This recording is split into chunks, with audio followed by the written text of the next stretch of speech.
Jarius.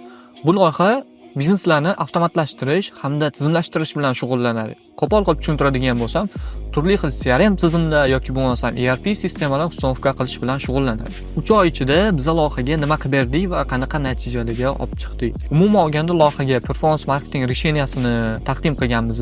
3 oy ichida 821 ta lead tushgan. Bu leadlar barchasi quyidagi ko'rinishdagi savollarga javob bergan holatda tushgan. Ya'ni shunchaki ism, familiya va telefon raqam yozib qoldirmagan. Qayerda yashashi, biznesni avtomatlashtirmoqchimi yoki yo'q, o'zi oldin avtomatlashtirish haqida ma'lumotga ega bo'lganmi yoki yo'q va shu kabi savollarga javob bergan holatda tushgan leadlar hisoblanadi. Lead narxi $1.61 dan tushgan. Mahsulotni o'rtacha cheki $700 edi. Eng arzon chek $500 va eng qimmat cheki $5000 hisoblanadi.